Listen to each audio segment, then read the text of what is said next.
ठीक है, चलिए हमने लास्ट लेक्चर में ठीक है ये इसको शुरू किया था टॉपिक को, और हमने कुछ स्लाइड्स पढ़ी थी, उसके बाद फिर हमने ख़त्म कर दिया था। तो इसको हम आज कंटिन्यू करते हैं और इसको आज ख़त्म करने की कोशिश करते हैं। ठीक है, तो सॉफ्टवेयर रिक्वायरमेंट इंजीनियरिंग, बात यह है कि जब आप सॉफ्टवेयर बना रहे हैं तो बनाने के लिए आपको खाली डेटाबेस की नॉलेज या एल्गोरिदम की नॉलेज या फ्रंट एंड की नॉलेज इज़ नॉट इनफ। एक प्रोफेशनल सॉफ्टवेयर बनाने के लिए आपको बहुत कुछ सीखना पड़ेगा। तो you are studying software engineering. तो सॉफ्टवेयर इंजीनियरिंग में भी बहुत सारी चीज़ें हैं जो शायद आप देखेंगे, आपने प्रोसेस देखा, आपने स्पेशलाइज स्किल्स देखे। अब हम देख रहे हैं कि रिक्वायरमेंट लेनी कैसे चाहिए। तो उसके लिए पूरा एक सब्जेक्ट है रिक्वायरमेंट इंजीनियरिंग, और ये मैं 7 सेमेस्टर में पढ़ाऊंगा आपको रिक्वायरमेंट इंजीनियरिंग पूरा। तो यहाँ पर हम एक लेक्चर में ख़त्म करेंगे ताकि उसका फ्लेवर मिल जाए, बेसिक चीज़ें पता चल जाए, और that's a complete course in 7 semester. इसी तरह से इस सॉफ्टवेयर इंजीनियरिंग के एंड में हम थोड़ी सी प्रोजेक्ट मैनेजमेंट को कवर करेंगे कि प्रोजेक्ट को कैसे, तो उसकी एक लेक्चर में 2 लेक्चर में ख़त्म करेंगे। लेकिन 8वें सेमेस्टर में पूरा कोर्स है software engineering, sorry project management, software project management. इसी तरह से क्वालिटी कैसे इंश्योर करेंगे, ये सारे सब्जेक्ट हैं। तो जब आपको सॉफ्टवेयर बनाना है तो अच्छा प्रोसेस होना चाहिए, अच्छा स्किल सेट होना चाहिए, रिक्वायरमेंट लेनी कैसे है, उसको कैसे क्या चीज़ों को देखना चाहिए, ये हम थोड़ा सा आज एक छोटा सा फ्लेवर देखेंगे। ठीक है, ठीक है, ये हमने पढ़ लिया था कि रिक्वायरमेंट जो है वो खाली यूज़र की नीड नहीं होती है। जब अगर हमने ये सॉफ्टवेयर इंजीनियरिंग नहीं पढ़ी हुई तो हम जाएंगे पूछेंगे क्या चाहिए आपको, ठीक है ना, फंक्शनल रिक्वायरमेंट देखेंगे, लेकिन probably that is not the right way. ठीक है, वो बहुत आखिर में आना चाहिए। उससे पहले हमें बिजनेस के ऑब्जेक्टिव देख लेने चाहिए, स्टेक होल्डर से मिल लेना चाहिए, एंड देन आखिर में यूज़र के पास जाना चाहिए। तो हम थोड़ा सा टच करेंगे किस तरह से हमें जाना चाहिए, how the requirement should be traceable, ये हम देखेंगे। ठीक है, नंबर 2 लाइन लिखी है, रिक्वायरमेंट क्या होती है। रिक्वायरमेंट एक आदमी नहीं होता है, बल्कि collection of the needs of the stake holder. अच्छा, एक याद रखिए, जो सॉफ्टवेयर रिक्वायरमेंट लेने जब जाएंगे आप या कोई भी जाएगा, तो कीप इन माइंड कि खाली यूज़र से रिक्वायरमेंट लेना इज़ ऑलवेज डेंजरस। ठीक है, इनअप्रोप्रिएट। जो लोग ये करते हैं उनको बाद में नुकसान होता है। हमेशा आपको 3 लेयर में रिक्वायरमेंट लेनी चाहिए। जो यूज़र है उसके पास सबसे आखिर में जाते हैं। सबसे पहले जिस आदमी ने बुलाया है, स्पॉन्सर, उससे मिलना ज़रूरी है कि व्हाट इज़ द प्रॉब्लम, कि आपने हमें बुलाया क्यों है। तो वो आपको प्रॉब्लम बताएगा, बिजनेस के ऑब्जेक्टिव बताएगा, वो बहुत ही समराइज होंगे 2 लाइनों में, 3 लाइनों में। मसलन मसलन हमारी सेल्स नहीं बढ़ रही है, तो सेल्स सॉफ्टवेयर इंजीनियर कैसे बढ़ाएगा। फिर वो बताएगा कि जी हमें फलानी फलानी इंफॉर्मेशन टोटल ब्रांच की मिलती नहीं है, हमारे पास सेंट्रलाइज सिस्टम नहीं है। तो आप कहेंगे अच्छा आपको सेंट्रलाइज सिस्टम चाहिए, तो उसमें क्या क्या चाहिए। तो फिर आप स्टेक होल्डर से मिलेंगे, फिर आप नीचे जाएंगे कि क्या इंफॉर्मेशन चाहिए। ठीक है, तो it's a collection of needs. ऊपर का level, top level, then middle level, and then आखिरी लेवल। तो हम नॉर्मली क्या करते हैं, आखिरी लेवल पे चले जाते हैं और उसकी ऑब्जेक्टिव को भूल जाते हैं या उसको मिस कर जाते हैं। ठीक है, तो requirement is a collection of needs arising from the various stake holders. अब हम ये देखेंगे। अच्छा, सॉफ्टवेयर बनाते वक्त ना देर आर, अब तो खैर मेच्योरिटी आ गई है, लेकिन जाओ जाके उससे पूछ लो और सॉफ्टवेयर बना दो। अच्छा, उसमें बहुत फ्लॉज हैं। इसके अलावा भी हम ये देखते हैं कि देर आर 2 पर्सपेक्टिव, एक यूज़र का पर्सपेक्टिव है और एक टेक्निकल टीम का पर्सपेक्टिव है, जो नीचे लिखी हुई line, user perspective and developers perspective. Developers का पर्सपेक्टिव या व्यू क्या होता है, हमें टेक्नोलॉजी होती है, डेटाबेस, अच्छा आप बता रहे हैं तो इसका मतलब ऐसे स्क्रीन बनेगा, इसका मतलब ऐसे रिपोर्ट बनेगी। वो बिजनेस की तो समझ ही नहीं रहा है प्रॉब्लम, बिजनेस को तो जानने की कोशिश ही नहीं कर रहा है, एंड दैट्स अ चैलेंज। इसलिए रिक्वायरमेंट लेने वाला वो आदमी होना चाहिए जो टेक्नोलॉजी पे फोकस ना करे, बिजनेस पे फोकस करे। ठीक है, और यूजर क्या होता है, यूजर को बेचारे को टेक्नोलॉजी नहीं पता होती है, तो वो अपनी चीजें बता रहा होता है और बहुत ही लेमैन की तौर से बता रहा होता है, तो कम्युनिकेशन गैप आ जाता है। ठीक है, तो उस कम्युनिकेशन गैप को कैसे फिल करेंगे, रिक्वायरमेंट कैसे लेंगे, ये जरा फ्लेवर आज लेंगे। ठीक है। ये कार्ल वीगनर जो है, ये एक बिजनेस एनालिस्ट है या रिक्वायरमेंट इंजीनियर है। इन्होंने पूरी किताब लिखी है सॉफ्टवेयर रिक्वायरमेंट इंजीनियरिंग पे। तो ठीक है, तो requirement is a property that a product must have. ठीक है, यानी जो आप कहते हैं ना, स्क्रीन में ये होना चाहिए, रिपोर्ट्स में ये होना चाहिए, तो वो वही कह रहे हैं कि उसमें वो वाली चीज़ें होनी चाहिए, फंक्शनैलिटी या फीचर्स। लेकिन वो आखिर में कहते हैं कि वो ऐसे ही नहीं होनी चाहिए, उससे कोई बेनिफिट होना चाहिए, कोई मसला हल होना चाहिए जो वैल्यू दे। ठीक है ना, आपको एक रिपोर्ट देखनी है इस तरह से, और वो रिपोर्ट नहीं मिल रही है, जिसकी वजह से आपको, अभी जो मैंने एग्जांपल दी ना कि एक ऑर्गेनाइजेशन में हमें गया तो उन्होंने कहा जी हमें सेल्स बढ़ानी है 10%। कैसे बढ़ेगी? ये करने से बढ़ जाएगी। ठीक है, तो वो जब 10% सेल बढ़ जाएगी तो बिजनेस बढ़ जाएगा। अगर 1 करोड़ की होती है तो 10 लाख की और बढ़ जाएगी महीने की, तो 10 लाख इज ए वैल्यू, पैसा बन रहा है। ठीक है, तो सॉफ्टवेयर आप बना के दे देंगे अगर 20 लाख 25 लाख का, तो वो 2-4 महीने में कवर कर लेंगे, तो सेल बढ़ जाएगी। तो प्रोवाइडेड अ वैल्यू। ठीक है, यानी अगर आपने सॉफ्टवेयर दे दिया और उससे कोई फायदा नहीं हो रहा तो वो बेकार है। ठीक है ना, it has no value, it has no sense. ठीक है, तो बात समझ में आ रही है? इसको भी और नेक्स्ट डिटेल में हम देख लेंगे। स्पेसिफिकेशन क्या होती है? Specification what should be implemented. ठीक है, ये इम्प्लीमेंटेड का वर्ड कहाँ से आया है? एक्चुअली जब हमने वाटरफॉल पढ़ा तो हमने पढ़ा रिक्वायरमेंट, डिजाइन, डेवलपमेंट। जो डेवलपमेंट और टेस्टिंग है ना, उसको ये IBM की एक टर्मिनोलॉजी है, इसको इम्प्लीमेंटेशन कहता है। स्पेसिफिकेशन क्या है? रिक्वायरमेंट। और इम्प्लीमेंटेशन क्या है? उसकी डेवलपमेंट। तो implementation is nothing but the coding and software development. ठीक है, तो इम्प्लीमेंटेड का वर्ड इसलिए इस्तेमाल होता है कि रैशनल यूनिफाइड प्रोसेस जो है उसके अंदर IBM ने एक टर्मिनोलॉजी डाली थी, इम्प्लीमेंटेशन। ठीक है, तो ये implementation is nothing but the software development. Specification क्या करती है? Specification are description the how the system should behave. ठीक है ना, यानी फीचर्स, फंक्शनैलिटी क्या चीज होती है, सिस्टम को ऐसे करना चाहिए, सिस्टम को ऐसे करना चाहिए। फॉर एग्जांपल जो आप LMS यूज करते हैं या कोई और सिस्टम यूज करते हैं, तो उसकी में आपकी एक्सपेक्टेशन है कि आप लॉग इन करेंगे, उसके बाद वो ये स्क्रीन दिखा रहा होगा, उसके बाद ये, तो जो स्क्रीन दिखा रहा है उस पर डेटा डाल रहे हैं, आप एंट्री कर रहे हैं और वो आ रहा है, दैट्स अ बिहेवियर। तो यूजर क्या बताता है? यूजर ये बताता है कि मैं ऐसा करूं तो ऐसे बिहेव करे, ऐसा करूं तो ऐसा बिहेव करे, ऐसा करूं तो ऐसा बिहेव करे। अगर वो ऐसा बिहेव नहीं कर रहा है, दैट्स एन एरर। ठीक है, तो रिक्वायरमेंट क्या होती है? बाज दफा कस्टमर बहुत अपर रिक्वायरमेंट बताता है, फिर आपको डिटेल रिक्वायरमेंट लेनी पड़ती है कि अच्छा स्क्रीन कैसे डिजाइन होगा, उसका प्रोसेस कैसे होगा। ठीक है, तो specification is nothing but the behaviour of the system. Specification में हैव कंस्ट्रेंट्स। कंस्ट्रेंट्स क्या चीज होती है? कंस्ट्रेंट होती है लिमिटेशन हो सकती है किसी भी चीज की। ठीक है, फॉर एग्जांपल बजट की लिमिटेशन हो सकती, कंस्ट्रेंट हो सकती है, टाइम की कंस्ट्रेंट हो सकती है, टेक्नोलॉजी की कंस्ट्रेंट हो सकती है, लाइसेंस की हो सकती है, ये सारी चीजें। ठीक है, तो फॉर एग्जांपल आप एक सॉफ्टवेयर बना रहे हैं बैंक के लिए, और आप सोचते हैं कि इसको लेटेस्ट टूल पे बनाएं, लेकिन बैंक कहता है नहीं, इसको लेटेस्ट टूल पे नहीं बनाइए, हमारे पास 10,000 लाइसेंस है जो यूजर के, माइक्रोसॉफ्ट के, जो कि पुराने लाइसेंस हैं, तो हम आपकी वजह से नए लाइसेंस नहीं लेंगे, तो आप पुराने टूल पे बनाइए। तो that could be a constraint, या बजट कुड बी कंस्ट्रेंट, या इस टाइम से पहले पहले बना दें, that could be the constraint. जैसे आपके FIP जब आप बनाएंगे, तो FIP में 2 सेमेस्टर की time limit is a constraint, यानी आपको जो FIP वो 7th और 8th सेमेस्टर में करना होगा, तो दैट्स ए कंस्ट्रेंट। ठीक है, ठीक है, तो अब ये सारी चीजें, डाइवर्सिटी तो ऑफ द रिक्वायरमेंट। अब हम जरा देखते हैं डाइवर्सिटी कैसे होती है। अच्छा, थोड़ा सा मसला ये है कि बहुत सारे लोग बहुत सारी टर्मिनोलॉजी इस्तेमाल करते हैं, user requirement, software requirement, functional requirement.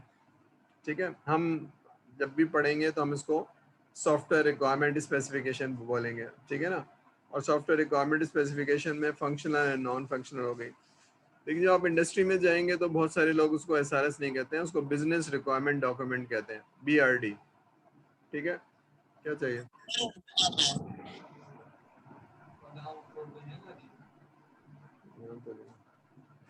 ठीक है, तो दैट इज बिजनेस रिक्वायरमेंट। ठीक है, बिजनेस रिक्वायरमेंट डॉक्यूमेंट, तो BRD। बैंक में जाएंगे तो आप इस तरह से कहा जाएगा। ठीक है। अच्छा, एक चैलेंज ये है कि कस्टमर नॉर्मली बहुत हाई लेवल की रिक्वायरमेंट देता है, क्योंकि एक आदमी अगर है बैंक में या एक आदमी फार्मास्यूटिकल में है तो वो, या स्टोर्स में है तो वो यही काम करता है, ठीक है ना। और वो यही काम करता है, रिज्यूम करता है कि आपको क्वेश्चन क्वेश्चन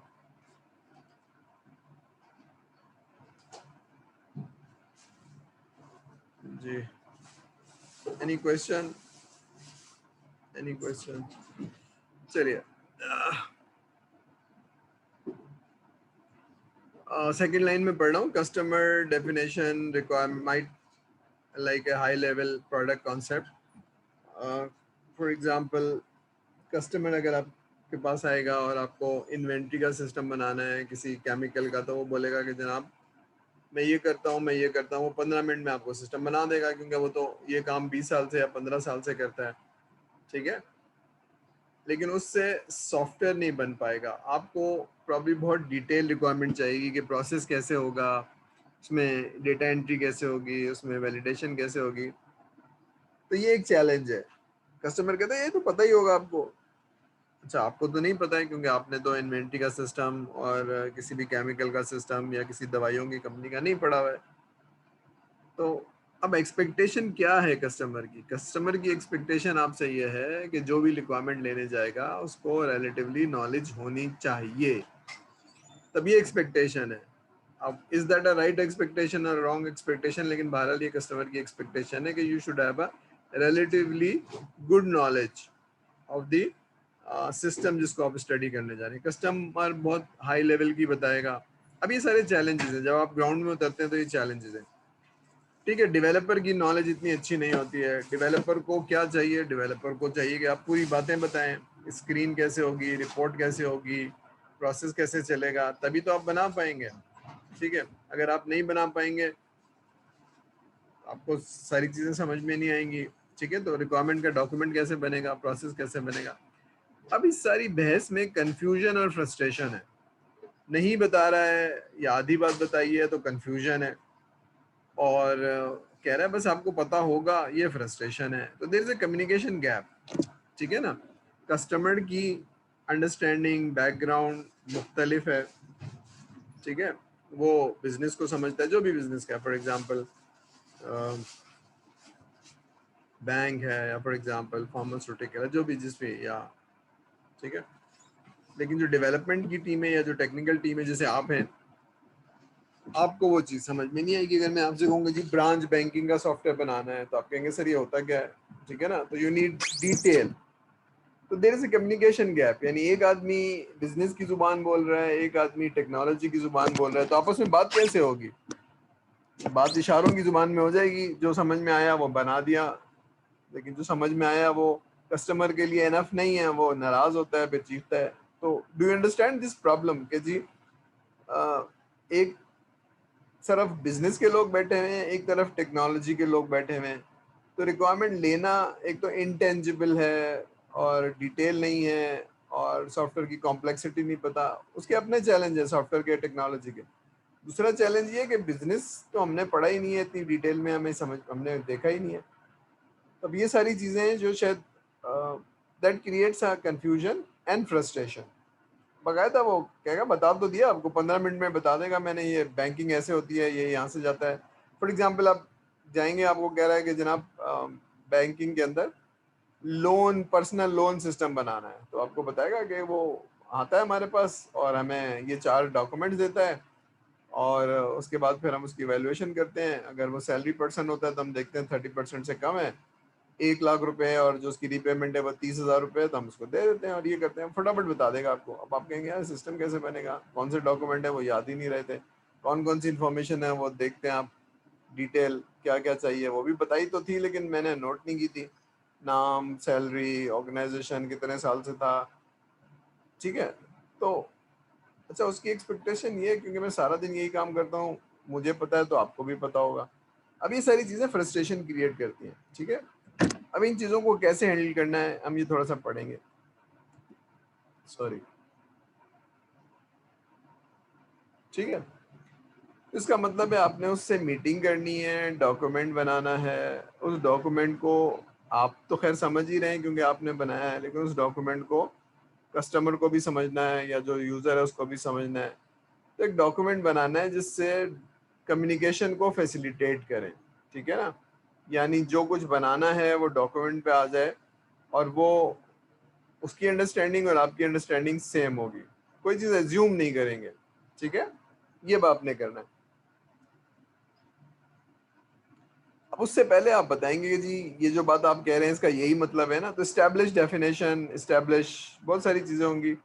जाने से पहले आपको मालूम होना चाहिए रिक्वायरमेंट देगा कौन, अप्रूव कौन करेगा, ठीक है। इन रूल्स को कहते हैं गवर्नेंस। जाने से पहले मुझे मालूम होना चाहिए कि किस आदमी से मिलना है, उसकी पर्सनैलिटी क्या है और वो अप्रूव कौन करेगा, ठीक है। अगर ये नहीं है तो फिर आप इधर से उधर भागते रहेंगे। आपने उससे क्यों पूछा, मुझसे पूछना चाहिए था। अब उससे क्यों पूछा भाई, मैं तो बाहर से आया हूँ, आप लोग बताएंगे ना कि किससे देना है। अब ये सारी चीजें, may be using a specific role and communicating it to the stake holder is it's a good way to start. अब होता क्या है कि टेक्नोलॉजी के आदमी और बिजनेस के दरमियान एक आदमी डाला जाता है जिसको हम कहते हैं रिक्वायरमेंट इंजीनियर। उस रिक्वायरमेंट इंजीनियर की डोमेन की नॉलेज अच्छी होती है, टेक्नोलॉजी भी अच्छी होती है, और वो एक स्पेसिफिक रोल के साथ, और उसकी कम्युनिकेशन नॉर्मली अच्छी होगी, एक्सप्रेस कर पाएगा, डॉक्यूमेंट लिख पाएगा, ठीक है। तभी हमने डॉक्यूमेंट बनाना शुरू नहीं किया है, लेकिन हमको प्रॉब्लम नज़र आ रहे हैं कि एक तो ज़ुबान अलग अलग है, वो बिजनेस की ज़ुबान बोलता है, एक टेक्नोलॉजी की ज़ुबान बोलता है। उसके अलावा फिर डॉक्यूमेंट बनाना आना चाहिए, यूज़ केस, DFDs, इसका मतलब है डॉक्यूमेंट बनाना आना चाहिए।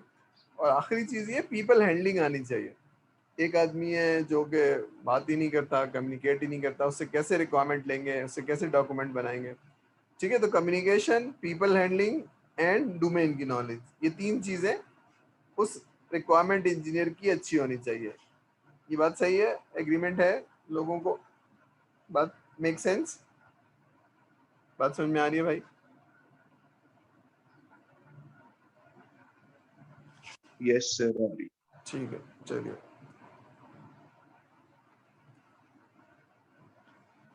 फिर ये थोड़ी सी टेक्निकल बात है कि requirement does not include design. यानी आप जब आप रिक्वायरमेंट ले रहे हैं तो आप कोई डेटाबेस या, अभी उसको मत सोचिए अभी, डिजाइनिंग फॉर यानी कितनी डेटाबेस होगी, कैसा स्क्रीन होगा, अभी रिक्वायरमेंट को रिक्वायरमेंट की तरह लीजिए, ठीक है ना। क्या चाहिए कस्टमर को ये देखिए, व्हाट ही वांट्स, कैसे बनेगी अभी छोड़ दीजिए, इसको फुल स्टॉप लगाइए, ठीक है ना। तो requirement does should not include या डज नॉट इंक्लूड डिजाइन, ठीक है ना। इसमें आपको ये मालूम होना चाहिए उसको चाहिए क्या। तो separate such item from requirement so that requirement activities can be focus on what, ठीक है ना। तो हाउ पे नहीं जाइए। अच्छा, ये क्यों लिखा हुआ है, ये इसलिए लिखा हुआ है कि अगर आपने डेटाबेस पढ़ी हुई है, टेक्नोलॉजी पढ़ी हुई है, स्क्रीन पढ़ी हुई है, लैंग्वेज पढ़ी हुई है, तो अगर आपको मैंने भेज दिया बैंक में कि जी रिक्वायरमेंट लेकर आओ, अब रिक्वायरमेंट बता रहा है कि जी मेरा प्रोसेस इससे होता है, यहाँ से होता है, तो आप उसकी कम सुन रहे हैं और आप सोच रहे हैं अच्छा इसको एक स्क्रीन चाहिए, इस पे डेटाबेस की फील्ड इतनी होंगी। You start thinking of how, कैसे बना के दूंगा, अच्छा इसमें ये होगा, अच्छा ये होगा। तो ये कह रहा है कि ऐसे ना सोचें। अब ये बड़ी मिस्टेक थी या एक चैलेंज था, टेक्नोलॉजी के लोग सोचते ही इसी तरह से थे। तो इस दरमियान में एक आदमी को डाला गया जो बिजनेस एनालिस्ट होता है या रिक्वायरमेंट इंजीनियर होता है कि भाई उसको क्या चाहिए, उसके बिजनेस प्रॉब्लम को देखो, कैसे होगा वो बाद में सोचेंगे, ठीक है ना। तो ये जो लास्ट लाइन लिखी हुई है, requirement are independent to design showing what, क्या चाहिए, क्या सिस्टम को चाहिए, कौन सा प्रॉब्लम है, जो हाउ है ना वो छोड़ दो, वो इम्प्लीमेंटेशन टीम के लिए छोड़ दो, डिजाइन, टेस्टिंग, सॉफ्टवेयर डेवलपमेंट वो अलग है। तो जाने से पहले, रिक्वायरमेंट लेने से पहले हमें क्या पता चल गया कि हमें डेटाबेस कैसे डिजाइन करनी है, कोडिंग कैसे करनी है, इस पे नहीं सोचना है। ये सोचना है उसका प्रोसेस क्या है, उसका मसला क्या है और उसको क्या चाहिए। ये बात समझ में आ रही है? व्हाट, क्या चाहिए कस्टमर को, मसला क्या है, मसला कैसे सॉल्व होगा, ये देखना है, ठीक है। अब इसमें who are the stake holder पढ़िए, who are the stake holder, मैं समझाता हूँ who are the stake holder.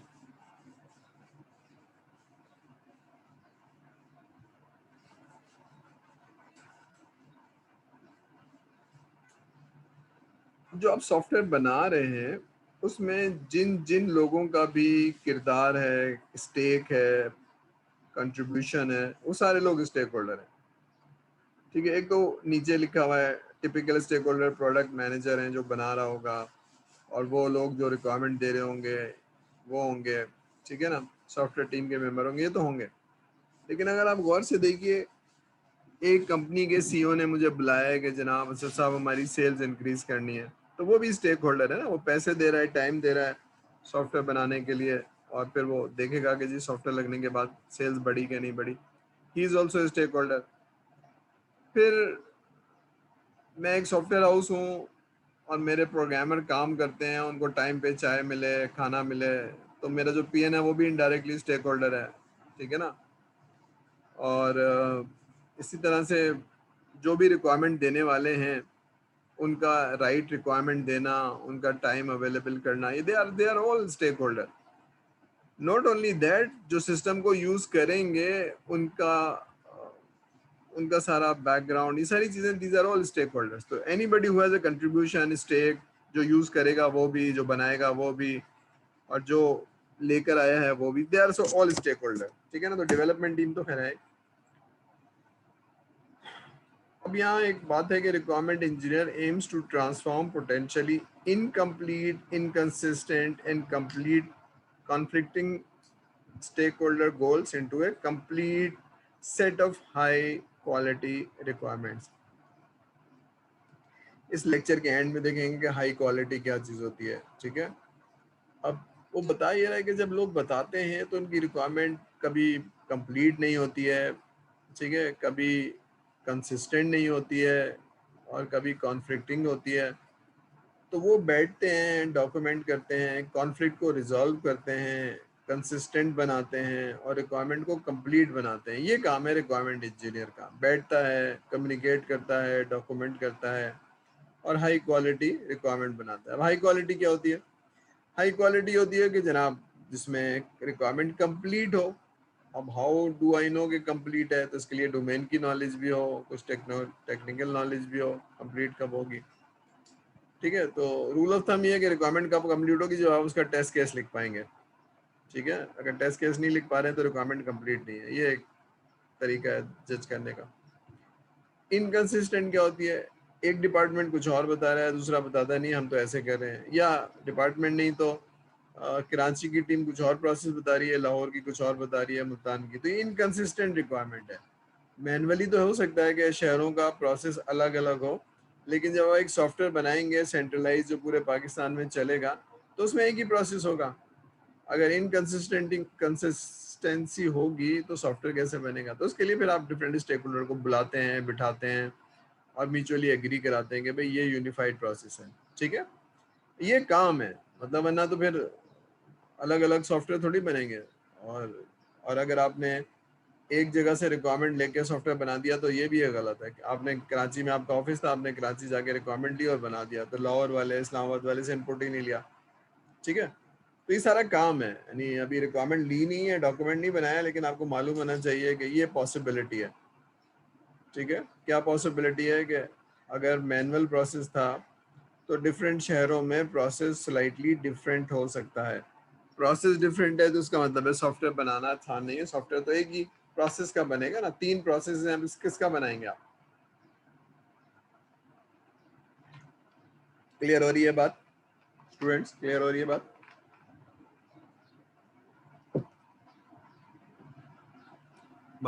Yes, sir. ठीक है, तो अभी तक क्या समझा? सॉफ्टवेयर बनाना तो खैर ठीक है, डेटाबेस और स्क्रीन और यही होगा, लेकिन हम सॉफ्टवेयर इंजीनियरिंग पढ़ रहे हैं कि जनाब जाने से पहले मुझे मालूम होना चाहिए बहुत सारी बातें, ठीक है। तो प्रोसेस के हवाले से, स्पेशलाइज रोल के हवाले से, अब हम कह रहे हैं कि जो रिक्वायरमेंट है वो लेने से पहले मुझे मालूम होना चाहिए क्या, कि कस्टमर जुबान कोई और सी बोलता है, कस्टमर का माइंडसेट कुछ और है, ठीक है ना। तो अब जाहिर सी बात है, एक आदमी इन्वेंट्री सिस्टम को स्टोर्स में है 10 साल से, तो उसकी जो नॉलेज और एक्सपीरियंस है वो आपसे कहीं ज्यादा है, लेकिन एक उसमें बुराई भी है। बुराई ये है कि वो समझेगा कि इसको मेरी तरह की नॉलेज है और बस मैंने बता दिया इसको 15 मिनट में, 20 मिनट में, आधे घंटे में, 1 घंटे में, अब ये सॉफ्टवेयर बना के ले आएगा। And probably for you that is not enough. तब उसको कैसे एंगेज करना है, कैसे 3 दिन बिठा के रखना है सुबह से शाम, और अगर वो सुबह से शाम नहीं बैठेगा तो क्या होगा। बात समझ में आ रही है? क्योंकि वो तो कह रहा है बस बता तो दिया, बना के ले आइए आप, सॉफ्टवेयर क्या है। ठीक है ना? तो सॉफ्टवेयर कोई बिरयानी तो है ही नहीं कि मैंने बता दिया था बस आलू होने चाहिए, मसाले होने चाहिए, चाहे वो 2 किलो हो चाहे वो 20 किलो, बननी तो ऐसे ही है।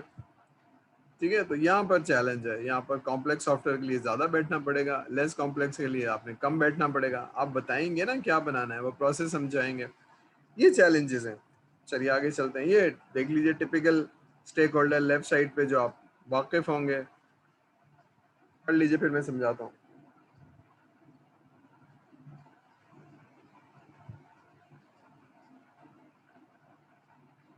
ठीक है, ये नाम सुने होंगे लेफ्ट साइड पे, बिजनेस एनालिस्ट या requirement engineer, project manager, test engineer. आखिरी के जो 2 हैं वो शायद आपने नहीं सुने होंगे, domain SMEs, implementation SMEs. Domain SMEs actually होते हैं सब्जेक्ट मैटर एक्सपर्ट, यानी अगर मैं रिक्वायरमेंट ले रहा हूँ सेल्स की, तो सेल्स के लोग या सेल्स के जो एचओडी हैं या जो डिपार्टमेंट के हेड हैं वो सेल्स के एक्सपर्ट होंगे। ठीक है, तो इनको फंक्शनल एक्सपर्ट भी कहते हैं, डोमेन का एक्सपर्ट भी कहते हैं। इसी तरह से अगर मैं एचआर का सिस्टम पूछने जा रहा हूँ तो एचआर के जो लोग हैं या डिपार्टमेंट के लोग हैं वो एचआर के एक्सपर्ट हैं या डोमेन के एक्सपर्ट हैं या फंक्शन के एक्सपर्ट हैं। तो ये वो लोग हैं जिनकी बिजनेस की नॉलेज बहुत अच्छी है, डोमेन की नॉलेज बहुत अच्छी है, वो आपको बता रहे हैं। तो ये एक्चुअली कौन है? बिजनेस के लोग हैं, डोमेन एक्सपर्ट है। नीचे वाली चीज डोमेन के नहीं है, टेक्नोलॉजी वाले हैं। ये वो लोग हैं जो डिजाइन करेंगे, टेस्ट करेंगे, डेवलप करेंगे, ये वो हैं। इनको इम्प्लीमेंटेशन एसएमईज क्यों कहा जाता है? एक्चुअली वो रैशनल की जो टर्मिनोलॉजी है, यूनिफाइड मॉडलिंग की जो टर्मिनोलॉजी है, डेवलपमेंट को वो कहते हैं इम्प्लीमेंटेशन। आपकी रिक्वायरमेंट को इम्प्लीमेंट कर दिया है, आपकी रिक्वायरमेंट को कोड कर दिया है, डेवलप कर दिया है। ठीक है, तो implementation means nothing, software development. Clear है ये बात? क्लियर है ये बात?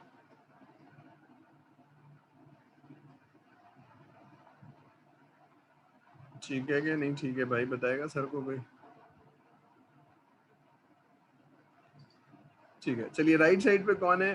मैंने यूजर से रिक्वायरमेंट लेनी है और मैंने सारे लोगों से रिक्वायरमेंट लेनी है, लेकिन राइट साइड पे आप देखिए, यस सर, रेगुलेटर भी आपके स्टेक होल्डर हो सकते हैं, स्पॉन्सर, सप्लायर। अब रेगुलेटर कैसे हो सकते हैं?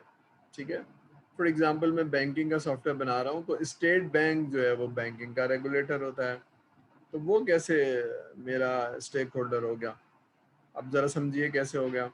अगर मैं बैंकिंग की एप्लीकेशन बना रहा हूँ तो state bank certain rules apply करता है बैंक के ऊपर, तो वो रूल अगर मैं सॉफ्टवेयर बना रहा हूँ तो उसमें भी अप्लाई होंगे। ठीक है, मसलन स्टेट बैंक कहता है कि जनाब बैंक, डियर बैंक, अगर आपका एटीएम खराब हो गया तो आपको रिपोर्ट करनी चाहिए। तो अगर आपका सॉफ्टवेयर कनेक्टिविटी दे रहा है एटीएम से और बैंक की ट्रांजैक्शन कोई कर रहा है और एटीएम नहीं चल रहा है तो बैंक को रिपोर्ट करना चाहिए। अब ये इस रेगुलेटर की रिक्वायरमेंट है जो आपके सॉफ्टवेयर में होनी चाहिए। इसी तरह से बैंक कहता है, सॉरी, स्टेट बैंक कहता है कि जनाब जब भी आप लोगों को ट्रांजैक्शन करें, डेटा करें, तो जो यूज़र का डेटा है वो बहुत कॉन्फिडेंशियल होना चाहिए, वो लोगों तक नहीं पहुंचना चाहिए, वो ये नहीं होना चाहिए। तो अभी सारी रेगुलेशन की रिक्वायरमेंट है जो सॉफ्टवेयर में होनी चाहिए। वो एंड यूज़र तो नहीं बता रहा है, लेकिन बहरहाल रेगुलेशन की रिक्वायरमेंट्स हैं। इसी तरह से स्पॉन्सर जिसने आपको बुलाया है, पैसे दे रहा है और टाइम दे रहा है कि जी 1 साल के अंदर सॉफ्टवेयर बनाइए, मैं 1 करोड़ रुपए दूंगा आपको, तो ऐसी बात है उसकी कोई प्रॉब्लम है, उसने बुलाया आपको, जी मेंटेनेंस सस्ती हो जाएगी, सॉफ्टवेयर की फलानी चीज़ अच्छी हो जाएगी, इंटीग्रेशन अच्छी हो जाएगी, तो वो सब होना चाहिए। वो स्क्रीन रिपोर्ट की बातें नहीं करेगा। ठीक है, अभी सारे लोग स्टेक होल्डर हैं, तो इन सब से अगर आपकी मुलाकात नहीं हुई तो यू मिस्ड अ पॉइंट। ठीक है, फॉर एग्जांपल अगर आपने स्पॉन्सर से नहीं मिले तो आप बहुत सारी रिक्वायरमेंट को मिस कर देंगे। इसी तरह से अगर आप रेगुलेटर से नहीं मिले तो बहुत सारी रिक्वायरमेंट को मिस कर देंगे। एंड यूजर से तो नॉर्मली मिलते ही हैं आप जाके, कैसे चलाते हो, क्या करते हो, ठीक है। तो लेकिन हमने यहाँ क्या सीख लिया कि एंड यूजर के अलावा भी हमें दरमियान में स्टेक होल्डर से मिल लेना चाहिए और हमें टॉप मैनेजमेंट से भी मिल लेना चाहिए, ताकि हमें बिजनेस का प्रॉब्लम पता चल जाए। आगे चलते हैं, ठीक है।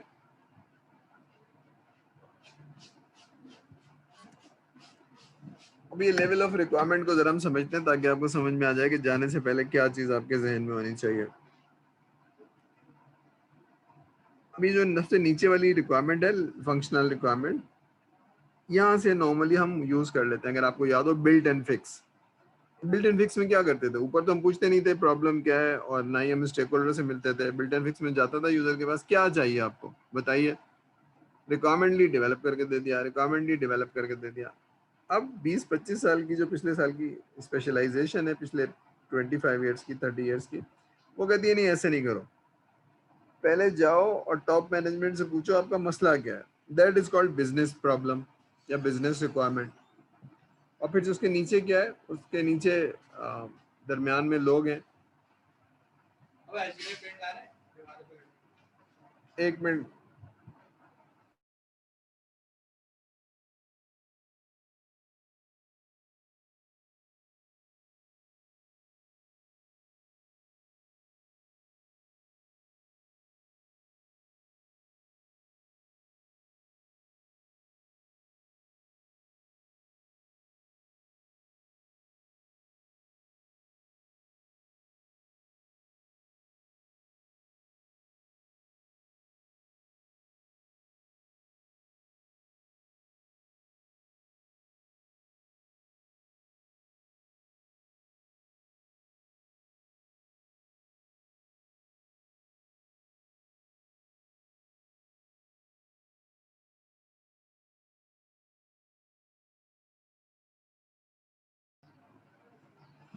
जी आई एम सॉरी, ठीक है। तो अब ये हम क्या सीख रहे हैं, हम यहाँ ये सीख रहे हैं कि सबसे नीचे वाले लेवल पे नहीं जाना चाहिए। हमें सबसे पहले यहाँ जाना चाहिए कि भाई आपका प्रॉब्लम क्या है, और फिर उनसे पूछना है ये प्रॉब्लम कैसे सॉल्व होगा। फिर जाएंगे कि रिक्वायरमेंट कैसे ली जाएगी, फंक्शनल रिक्वायरमेंट क्या है और कौन सी चीज़ है, ठीक है ना। अब ये तरीका क्यों बेहतर है, इसलिए बेहतर है कि बहुत मुमकिन है कि आप बिल्ट एंड फिक्स वाले तरीके से रिक्वायरमेंट लें, लेकिन बिजनेस का प्रॉब्लम सॉल्व ना हो। और ऐसा बहुत हुआ है। मसलन मसलन मुझे किसी ने बुलाया कि जनाब हमारे पास इन्वेंट्री का सिस्टम नहीं है। मैंने कहा ठीक है बताइए, हम बना देते हैं। ठीक है, अब क्योंकि मैं बीए हूँ तो मैंने पूछा अभी इन्वेंट्री का सिस्टम तो नहीं है, लेकिन प्रॉब्लम है क्या आपका। मैंने कहा प्रॉब्लम ये है कि जनाब कभी हमारे पास हमारे पास रॉ मटेरियल कम हो जाता है। तो रॉ मटेरियल कम हो जाता है, अगर हमारे पास ऑटोमेशन होगी तो हमें पता चल जाएगा। तो देन आई रियलाइज कि वो प्रॉब्लम ऑटोमेशन में नहीं है, प्रॉब्लम ऑर्डरिंग में है। पता तो चल जाता है लेकिन ऑर्डरिंग नहीं होती है, ठीक है। तो भी मसला हल नहीं होगा। तो ऑटोमेशन जरूरी नहीं है, फंक्शनैलिटी जरूरी नहीं है आपका मसला हल हो। मसला हल होना चाहिए, बिजनेस को वैल्यू मिलनी चाहिए। ये बात समझ में आ रही है। आज जो है वो लोग आपको इसलिए नहीं बुलाते कि जनाब सॉफ्टवेयर चाहिए, इसलिए बुलाते हैं हमारी चीज़ों को तेज़ कर दें, प्रोसेस को सही कर दें, ह्यूमन हैंडलिंग को सही कर दें, हमारे मसले हल कर दें। तो वो मसला हल होना चाहिए through automation, through speed, through database, ठीक है। ठीक है, ये बात समझ में आ रही है। तो पहले हमें फंक्शनल रिक्वायरमेंट पे नहीं जाना चाहिए, हमें स्टेक होल्डर ऊपर वाले लोगों से मिलना चाहिए। भाई what is your problem, what is your business requirement. फिर दरमियान के लोगों को पूछें ये बिजनेस रिक्वायरमेंट तो है लेकिन ये हल कैसे होगी। तो डिपार्टमेंट का एज हेड बताएगा आपको, फिर डिपार्टमेंट के लोगों से आप मिलेंगे। ये बात समझ में आ रही है। जो मैंने कहा था 3 तरह की रिक्वायरमेंट होती है, ठीक है। ये वाले लोगों पे हम जाते थे रिक्वायरमेंट में लेने, लेकिन अब हमें पता चल गया कि नहीं, उसके बॉस को भी पूछना है। इसका बॉस कुछ और बताएगा, कंट्रोल बताएगा, इसका बॉस कुछ और बताएगा, जो बताएगा कि भाई मसला ये है, ठीक है। ये बात समझ में आ रही है। ये जब आप अगर 7th सेमेस्टर में मैं पढ़ाया तो फिर मुझसे पढ़ेंगे। ये बात समझ में आ रही है कि यहाँ डायरेक्टली नहीं जाना है, पहले इसके पास जाना है, प्रॉब्लम पूछना है, फिर उसके बाद इसके पास जाना है, फिर उसके बाद बना। तो अब मैं डिटेल में जाता हूँ, ठीक है। यहाँ तक बात क्लियर है, समझ में आ रही है।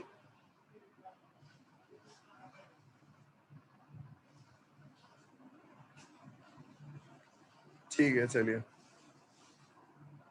अच्छा समझ में तो आ गई, इसको याद भी रखेंगे, क्योंकि सर अगर किसी क्विज में पूछ लेंगे तो फिर आप कितनी तरह की रिक्वायरमेंट, कितने लेवल की रिक्वायरमेंट होती है तो आपको मालूम होना चाहिए, और कितने किस्म के स्टेक होल्डर हैं ये भी आपको मालूम होना चाहिए, ठीक है ना। तो खाली फंक्शनल रिक्वायरमेंट और नॉन फंक्शनल नहीं, और चीज़ों पे तो इसको ज़रा याद भी रखेंगे, रिटेन भी करेंगे। नहीं समझ में आ रहा है तो सर से पूछ लेंगे।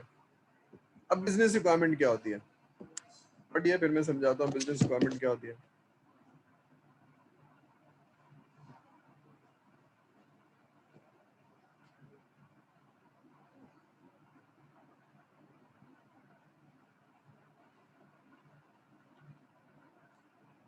ठीक है, अब जरा समझिए, मुझे किसी फैक्ट्री के चेयरमैन साहब ने बुलाया, ठीक है, तो आपको प्रॉब्लम समझ में आएगा कि ये थ्योरी नहीं है। चेयरमैन साहब ने बुलाया कि जनाब हमारी जो फैक्ट्री चीज़ें बनाती है, चिप्स बनाती है, वो 1 करोड़ से ऊपर सेल्स नहीं जा रही है, और हमारे डिसीजन पुअर होते हैं, जिसकी वजह से ये है, तो हमारी ऑटोमेशन वीक है और हमारी डिसीजन मेकिंग वीक है। ये हमें अच्छी करनी है, हमें डिसीजन मेकिंग बढ़ेगी तो हमारी सेल जो है ना वो 10 से 12%, 1 करोड़ की है तो पर मंथ, तो हम 1 करोड़ 10 लाख 20-15 लाख की बेच सकते हैं, हर महीने 15 लाख रुपए की सेल कर सकते हैं। अब ये प्रॉब्लम है, सेल्स बढ़ानी है, डिसीजन मेकिंग सही करनी है, ऑटोमेशन बेहतर करनी है। ये कौन बता रहा है? वो चेयरमैन या सीईओ या जो भी है, जो कंपनी को हेड करते हैं, उनके साथ उनके डिपार्टमेंट के हेड बैठे हुए हैं। अब ये बिजनेस की रिक्वायरमेंट क्या है, वो स्क्रीन कैसे बनेगी, रिपोर्ट कैसे बनेगी, ये नहीं बता रहा है। वो बता रहा है कि भाई हमें ये इन्फॉर्मेशन चाहिए हर ब्रांच की, उसमें क्या होना चाहिए वो कोई और बताएगा। वो पता चल रहा है हमें, कनेक्टिविटी हो, इंटीग्रेशन हो, तो क्या होगा, उससे ये फायदा है कि हमारी सेल्स बढ़ जाएगी। समझ में आ रही है बात? अभी क्या चाहिए पे बाद में जाएंगे। तो बिजनेस का प्रॉब्लम समझ में आया, हाई लेवल ऑब्जेक्टिव समझ में आया, यहाँ से स्टार्ट करनी है रिक्वायरमेंट को, ठीक है, क्लियर है बात? ठीक है, तो आपको क्यों बुलाया गया, why you are required to develop a system, ठीक है ना। बॉट पे नहीं जाएंगे अभी, व्हाई, व्हाई, ठीक है। फिर क्या करेंगे, फिर आप कहेंगे अच्छा जी चेयरमैन से मिल लिया, बातें कर ली, फिर आप सेल्स डिपार्टमेंट में जाएंगे कि जिस चेयरमैन साहब ने भेजा है कि आपकी सेल्स इंक्रीज करनी है, और आपको कुछ इंफॉर्मेशन है जो नहीं मिलती है। कौन सी इंफॉर्मेशन आपको चाहिए होती है और कब कब चाहिए होती है, और ठीक है ना। अब क्या हुआ, चेयरमैन साहब ने मुझे स्टेक होल्डर पे बात भेज दिया, डिपार्टमेंटल हेड सेल्स है, अब मैं उनसे मिल रहा हूँ, तो वो मुझे कुछ बातें बता रहे हैं। देखिए ये बात